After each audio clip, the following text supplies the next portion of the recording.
Hi friends, GSM Tamil Arunvijay. இன்னைக்கு இந்த வீடியோல என்ன பார்க்க போறோம்னா Ubuntu 20.04 2020 இது எப்படி இன்ஸ்டால் பண்றது அப்படிங்கறத இந்த வீடியோல பார்க்கலாம். இதுக்கு அடுத்த வீடியோல இதோட டீடைல்ஸ் அண்ட் ஃபீச்சர்ஸ் என்னென்னங்கறத அடுத்த வீடியோல பார்க்கலாம். இது எப்படி இன்ஸ்டால் பண்றதுங்கறத இந்த வீடியோல பார்க்கலாம். சரி வாங்க எப்படி இன்ஸ்டால் பண்றதுன்னு பார்க்கலாம்.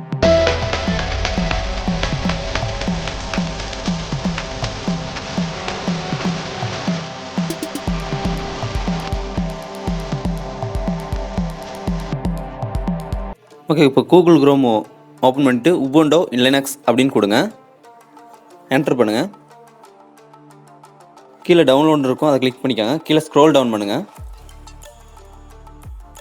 இதில் உபுண்டு டெஸ்க்டாப் அப்படின்னு இருக்கும். அதுக்கு கீழே ஸ்க்ரோல் டவுன் பண்ணிங்கன்னா என்னென்ன பிசிக்கு இருக்குது, என்னென்ன சர்வர் இருக்குது அப்படின்னு இருக்கும். உபுண்டு டெஸ்க்டாப் கொடுத்துட்டு ஸ்க்ரோல் டவுன் பண்ணி பார்க்கலாம். அதோட டீட்டெயில்ஸ் எல்லாமே கொடுத்துருக்காங்க. இந்த அளவுக்கு பேசிக்காக இருந்தால் போதும். Specification 1GB RAM to 20GB hard disk இருந்தால் போதும். 2GHz வந்து இருந்தால் போதும் அப்படின்ட்டு இருக்காங்க. கீழே பாருங்கள், மேக்கு, விண்டோஸு, ஆல்சோ எனிமோர் எல்லாமே விண்டோஸ் கொடுத்துருக்காங்க. இப்போ விண்டோஸ்க்கு தான் நம்ம டவுன்லோட் பண்ண போகிறோம். டவுன்லோட் கொடுத்துருங்க. ஆட்டோமேட்டிக்காக ரீடைரக்ட் ஆகி டவுன்லோட் ஆகுது. டவுன்லோட் ஆனவொன்னே நம்ம பூட் பண்ணிக்கலாம். ஆல்ரெடி டவுன்லோட் பண்ணி வச்சிட்டேன். பூட்டிங் சாஃப்ட்வேர் ரிஃப்யூஸ் அதை வந்து டவுன்லோட் பண்ணிக்கோங்க. ஜஸ்ட் ஒரு 3 MB சம்திங் தான் வரும் பூட்டிங் சாஃப்ட்வேர். அதையும் டவுன்லோட் பண்ணிக்கோங்க. ஓகே, நெக்ஸ்ட்டு ஒரு சாஃப்ட்வேர் இருக்கிற மாதிரி இருக்கும். நியூ டேப் ஓப்பன் பண்ணிக்கலாம். SD கார்டு ஃபார்மேட்டர்னு சர்ச் பண்ணிக்கோங்க. ஃபஸ்ட்டு இருக்கிற வெப்சைட்டை கிளிக் பண்ணிக்கோங்க. சிஸ்டம் ரெக்யூர்மெண்ட் எல்லாமே கொடுத்துருக்காங்க. கீழே ஸ்க்ரோல் டவுன் பண்ணுங்கள். பாருங்கள், விண்டோஸ் மேக்னு இருக்குது. விண்டோஸ் கொடுத்துக்கோங்க. கொடுத்துட்டு கீழே லாஸ்ட் ஸ்க்ரோல் டவுன் பண்ணுங்கள். இதில் அக்செப்ட் கொடுங்க. ஓகே, இப்போ டவுன்லோட் ஆக ஆரம்பிச்சிச்சு. இப்போ பென்ட்ரைவ் போட்டுக்கலாம்.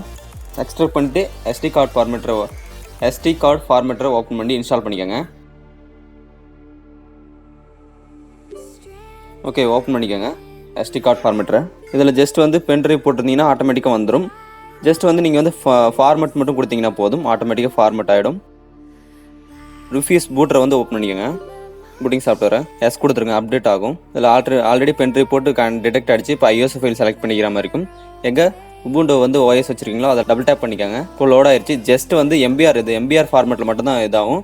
ஸ்டார்ட் கொடுத்துருங்க. எஸ் கொடுத்துருங்க. எல்லாம் எரேஸ் ஆகணுமான்னு கேட்குது. இப்போ ஓகே கொடுத்துருங்க. எதுவும் பண்ண தேவையில்ல. ஓகே, எல்லாம் எரேஸ் ஆகிடும் அப்படின்னு சொல்லுது. ஓகே கொடுத்துருங்க. இது வந்து பூட் ஆகிறது கொஞ்சம் டைம் எடுக்கும். வெயிட் பண்ணுங்கள். ஓகே, பூட் ஆகிடுச்சு. க்ளோஸ் பண்ணிக்கலாம். டிஸ்க் பிசி வந்து ரைட் கிளிக் பண்ணி மேனேஜ் போய்க்கலாம். டிஸ்க் மேனேஜ்மெண்ட் போய்க்கோங்க. இதெல்லாம் நம்ம டிஸ்க் வந்து ஸ்க்ரீன் பண்ணுற மாதிரி இருக்கும். எனக்கு வந்து சி டிஸ்க் வந்து 75 GB இருக்குது. அதில் வந்து ஸ்க்ரீன் பண்ணிக்கிறேன். இதுக்கு ஒரு 30 GB நான் வந்து க்ரியேட் பண்ணிக்கிறேன். ஓகே, ஸ்க்ரீன் பண்ணிக்கிட்ட ஒரு 30 GB மட்டும். சியிலேருந்து எடுத்துக்காங்க. செகண்டரி பார்ட்ஸ்னால் அதுதான் க்ரியேட் ஆகும். செகண்டரி பார்ட்டிஷன் மட்டும் தான் பெஸ்ட்டாக இருக்கும். நல்லா செக் பண்ணிக்கோங்க. ஓகே, அன்னல கட்டடாக மாறிடுச்சு. பூட் பண்ண பென்ட்ரைவை எடுத்து போட்டுக்கோங்க.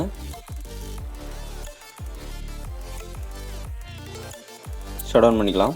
உங்கள் லேப்டாப்புக்கு என்ன பூட் கீயோ அந்த பூட் கீ அழுத்திக்காங்க. இப்போ பென்ட்ரைவ் சூஸ் பண்ணிக்கோங்க. கொஞ்சம் லோட் ஆகிறதுக்கு கொஞ்சம் டைம் எடுக்கும். வெயிட் பண்ணுங்கள். இதில் ட்ரை உபுண்டுன்னு இருக்கும், இன்ஸ்டால் உபுண்டுன்னு இருக்கும். இதில் வந்து இன்ஸ்டால் உபுண்டு கொடுங்க இங்கிலீஷ் லாங்குவேஜில். கீபோர்ட் லேஅவுட் வந்து இந்தியா அப்படின்னு கொடுத்துருங்க. கண்டினியூ கொடுத்துருங்க. இது எனக்கு ஒய்ஃபை தேவையில்லை அப்படிங்கிறனால don't not want connected wifi connect பண்ணும்போது வேணாம்னு கேட்குது. எனக்கு தேவையில்லை அப்படிங்கிறனால கண்டினியூ கொடுத்துட்றேன். நார்மல் இன்ஸ்டேஷன், மினிமல் இன்ஸ்டாலேஷன், அதுக்கப்புறம் வந்து install third party software and graphics driver அப்படின்னு இருக்குது. லாஸ்ட் இருக்கிறத கொடுத்துக்காங்க. இப்போ கண்டினியூ கொடுத்துருங்க. வெயிட் பண்ணுங்க, கொஞ்சம் லோட் ஆகும். பாருங்கள், இன்ஸ்டால் உபுண்டு ஆல்சோ விண்டோஸ் 10ன்னு இருக்குது. அதே மாதிரி தான் கீழே பாருங்கள், செகண்டாக இரேஸ் டிஸ்க் அண்டு இன்ஸ்டால் வந்து உபுண்டு அப்படின்ட்டு இருக்கு.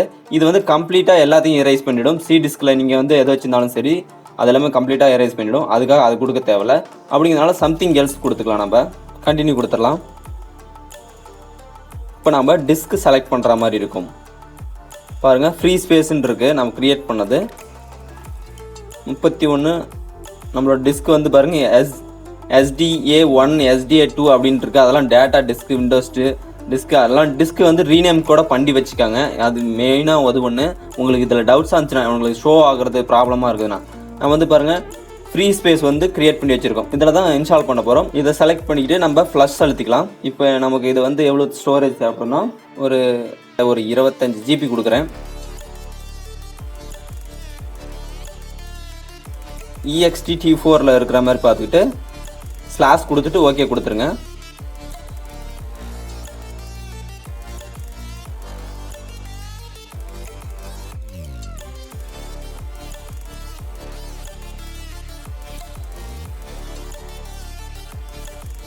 ஓகே, இப்போ க்ரியேட் ஆகிடுச்சு. இப்போ வந்து ஃப்ரீ ஸ்பேஸ் வந்து எக்ஸ்ட்ரா இருக்குது. அதை என்ன பண்ணுறதுன்னா ப்ளஸ் கொடுத்துக்காங்க. ஸ்வாப் ஏரியாவை மாற்ற போகிறோம். இது அப்படியே நம்ம ஸ்வாப் ஏரியாவாக கன்வெர்ட் பண்ணிக்க போகிறோம். இது 2 மட்டும் இருந்தால் போதும். ஓகே கொடுத்துருங்க.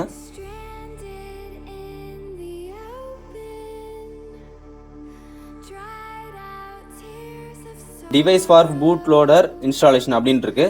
அப்படியே கீழே பாருங்கள் என்ன இதுலனா SDA5 அப்படின்ட்டு இருக்கும். அதை தான் நம்ம சூஸ் பண்ணணும். வேறு எதனாச்சும் சூஸ் பண்ணி இன்ஸ்டால் பண்ணிடாதீங்க, எல்லாம் அழிஞ்சிடும். ஃபர்ஸ்ட்டில் NTFS ext4ன்னு இருக்குது பாருங்கள். பார்ட்டிஷனை கரெக்டாக பார்த்துக்கோங்க. உங்கள் டிஸ்க் எது பிரிச்சிங்க அப்படிங்கிறத கரெக்டாக பார்த்துக்கோங்க. நம்மளது வந்து இப்போ SDA5 எக்ஸ்ட்ரா T4 அப்படிங்கிறது தான் நம்ம சூஸ் பண்ண போகிறோம். அது சூஸ் பண்ணிக்கோங்க. இப்போ இன்ஸ்டால் நான் கொடுத்துருங்க. Very simple. திருப்பி வந்து பேக் போய் மாற்றணுமா அப்படின்னு கேட்குது. எனக்கு தேவையில்லை, நான் கரெக்டாக கொடுத்துட்டேன் அப்படிங்கிறது ஒரு வார்னிங். திருப்பி நான் கண்டினியூ கொடுத்துக்கிறேன். பேக் போய் மாற்றிக்கிறதா இருந்தாலும் மாற்றிக்கலாம். நீங்கள் கரெக்டாக செக் பண்ணிக்கோங்க. அதுக்கும்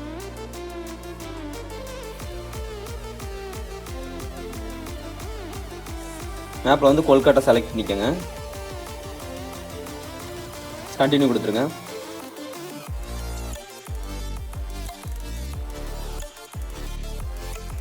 இப்போ வந்து யூசர் நேம் பாஸ்வேர்டு எல்லாமே செட் பண்ணிக்கோங்க. உங்களுக்கு தகுந்த மாதிரி யூசர் நேம் பாஸ்வேர்டு கொடுத்துருங்க.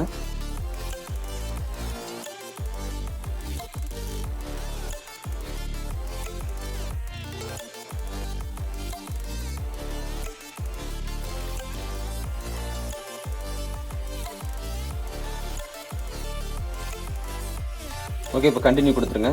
பாஸ்வேர்டு கரெக்டாக ஞாபகம் வச்சுக்கோங்க. இது இன்ஸ்டால் ஆகிறதுக்கு ரொம்ப நேரம் எடுக்கும். கிட்டத்தட்ட ஒரு 15 மினிட்ஸ் சம்திங் கூட எடுக்கும். வெயிட் பண்ணுங்கள். நான் ஃபாஸ்ட் ஃபார்வர்ட் பண்ணியிருக்கேன்.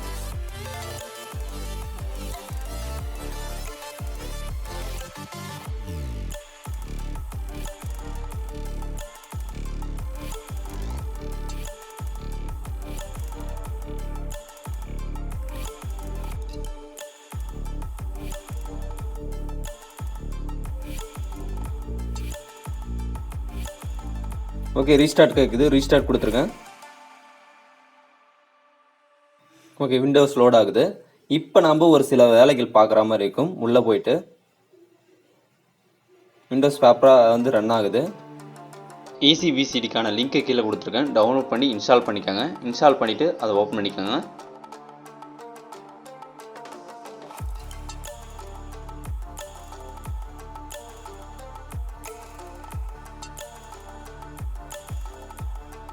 இதில் ஆட் நியூ என்ட்ரி அப்படின்னு இருக்கும். அதில் வந்து லினக்ஸ் அப்படிங்கிறத கிளிக் பண்ணிக்கோங்க. இதில் டைப் வந்து கிளிக் பண்ணிக்கோங்க. grep 2ங்கிறத வந்து கிளிக் பண்ணிக்கோங்க. இதில் நேம் என்ன லினக்ஸ் அது. இதில் உபுண்டு அப்படின்னு கொடுத்துக்கிறேன் நான்.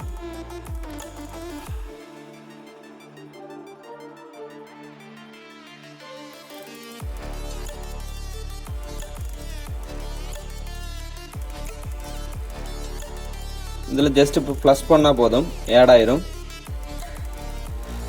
ஓகே, ஆட் ஆயிடுச்சு. இப்போ எடிட் பூட் மெனு போய்க்கலாம். பாருங்கள், ஆட் ஆயிடுச்சுங்க. இப்போ சேவ் செட்டிங்ஸ் கொடுத்துடலாம். கீழே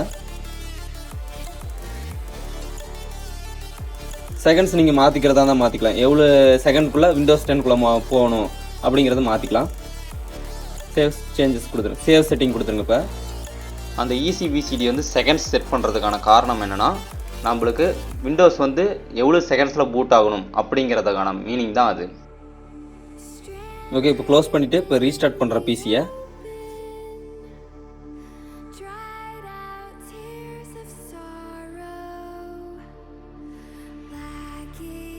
ஓகே, இப்போ பூட் ஆகிடுச்சு. இப்போ வந்து விண்டோஸ்குள்ளே போகுது. ஃபஸ்ட் டைம் வந்து உள்ளே போயிட்டு காமிக்கும். இப்போ டிஃபால்ட்டாக விண்டோஸ் 10 அண்டு Ubuntu லினக்ஸ்னு காமிக்குது. நீங்கள் எது வேணாலும் சூஸ் பண்ணி போய்க்கலாம்.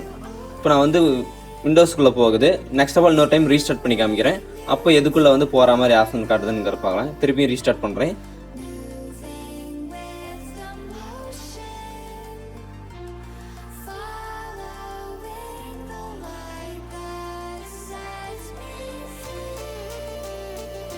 இப்போ வந்து செகண்ட்ஸ் காட்டுது பாருங்க மேலே.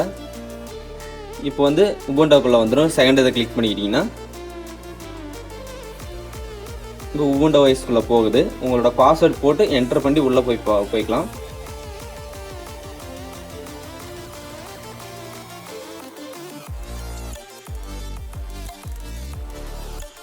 ஓகே, லோடாகி வந்துருச்சு. இதோட இன்டர்பிரைஸ் வந்து ரொம்ப சூப்பராக இருக்குதுன்னு சொல்லலாம். இதோட மெனு, இதோட உள்ள மெனு எல்லாமே செம்மையாக இருக்குது. ஒரு ஆண்ட்ராய்டு வாய்ஸில் எப்படி இருக்குமோ அது மாதிரி எல்லாமே சூப்பராக ஒர்க் ஆகுது, நல்லா இருக்குது. பட் இதில் வந்து E1425க்கு வைஃபை வந்து எடுக்காமல் போகலாம். ஏன்னா டிரைவர் சப்போர்ட் இல்லாமல் கூட போகலாம். விண்டோஸ் 10க்கு மட்டும்தான் வந்து அதுக்கு டிரைவர் சப்போர்ட் கொடுத்துருக்காங்க. வைஃபை ஒர்க் ஆகலைன்னா இது நோ எனிமோர், அதுவும் சொல்ல முடியாது. இது Lenovo B490, இதில் வைஃபை ஒர்க் ஆகுது. பட் வந்து E1425க்கு எடுக்கலாம், இல்லை ஃபியூச்சரில் அப்டேட் வரலாம். ஓகே ஃப்ரெண்ட்ஸ், இந்த வீடியோ யூஸ்ஃபுல்லாக இருந்திருக்குன்னு நினைக்கிறேன். யூஸ்ஃபுல்லாக இருந்துச்சுன்னா உங்களுக்கு என்ன பண்ணணும்னு தெரியும். அது இல்லாமல் கீழே ரெட் கலர் சப்ஸ்கிரைப் பண்ணி எழுதிட்டு பார்த்து பெல் ஐக்கான் கிளிக் பண்ணால் நான் போகிற ஒரு வீடியோஸ் நோட்டிஃபிகேஷன் இது மட்டும் இல்லாமல் லேப்டாப் சர்வீஸ், கம்ப்யூட்டர் சர்வீஸ் பற்றி நிறைய வீடியோஸ் போட்டிருக்கோம். அதெல்லாம் போய் செக் பண்ணி பாருங்க. இது மட்டும் இல்லாமல் MrArunvijay சேனல் லிங்க் கீழே கொடுத்துருக்கேன். அந்த சேனல் போய் செக் பண்ணி பாருங்க. என்னோட விளாக் சேனல். இது மட்டும் நிறைய OS இன்ஸ்டாலேஷன் வீடியோ எல்லாமே நம்ம சேனலில் போட்டிருக்கோம். லேப்டாப் சர்வீஸ், கம்ப்யூட்டர் சர்வீஸ் பற்றி, இந்த ஜியோ ஃபோன் ஹாட்ஸ்பாட்டை பற்றி நிறைய வீடியோ போட்டிருக்கோம். அதெல்லாம் போய் செக் பண்ணி பாருங்க. மீண்டும் அடுத்த ஒரு வீடியோவில் சந்திப்போம். சரி, ஓகே, பை பாய்.